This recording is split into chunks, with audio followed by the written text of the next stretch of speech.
Shalom, bersyukur pada pagi hari ini kita diberi kesempatan untuk bersama-sama merenungkan kebenaran firman Tuhan. Pada pagi hari ini saya mengambil sebuah tema yaitu kasih yang sejati.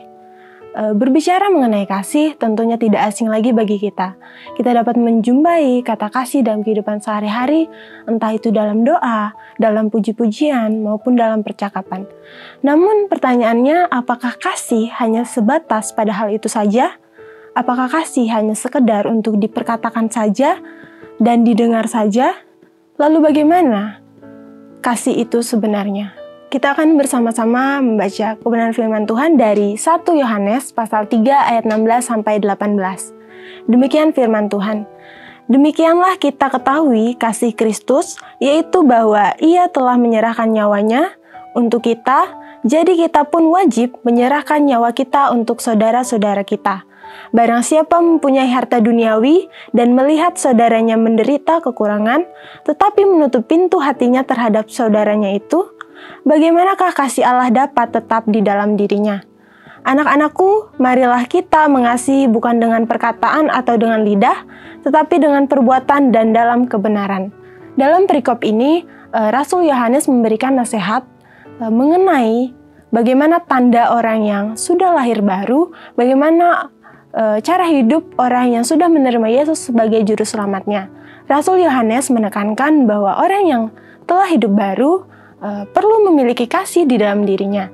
Rasul Yohanes menjadikan Yesus sebagai teladan dalam berbuat kasih, di mana Ia telah mati di kayu salib memberi nyawanya untuk menebus manusia dari belenggu dosa.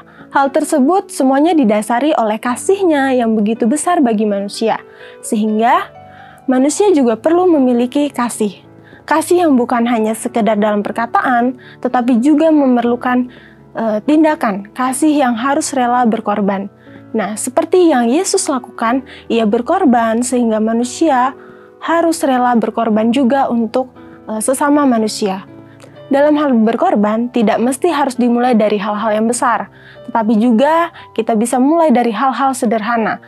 Di dalam ayat 17, Rasul Yohanes memberikan teguran bahwa orang-orang yang sudah hidup baru seharusnya memiliki kasih tidak hanya dalam hal pengorbanan secara fisik, tetapi juga dalam hal materi, yaitu dengan menolong orang yang kekurangan, memberi bantuan kepada orang yang kesulitan, memberi makan kepada orang yang kelaparan. Tetapi dalam hal mengasihi, Rasul Yohanes kembali mengingatkan pada ayat 18, bahwa kasih memang menuntut perbuatan, tetapi yang perlu diperhatikan adalah kasih juga harus dilakukan dengan kebenaran, yang artinya bahwa kasih harus dilakukan atas dasar kesungguhan dengan motivasi yang benar, yaitu untuk memuliakan Tuhan. Bukan sebaliknya, malah untuk dilihat oleh orang lain, mencari pujian, dan mengharapkan imbalan dari orang yang diberi kasih.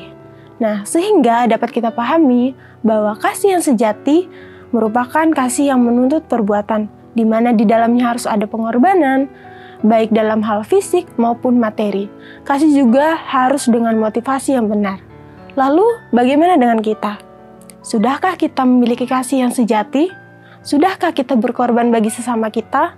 Sudahkah kita peduli terhadap orang-orang di sekitar kita yang kesulitan, yang kekurangan, dan membutuhkan pertolongan? Atau selama ini kita sudah melakukan kasih, tetapi bagaimana dengan motivasi kita selama memberikan kasih kepada orang lain? Mari kita merenungkan dan melakukan firman Tuhan pagi ini yang menasihati kita serta mengajak kita sebagai orang-orang yang telah ditebus, orang-orang yang sudah menerima Kristus. Kita harus mengasihi seperti Kristus dengan rela berkorban, kasih dengan motivasi yang benar. Kiranya Tuhan memberkati kita dan menolong kita untuk dapat melakukan firman Tuhan. Tuhan memberkati kita, mari kita berdoa.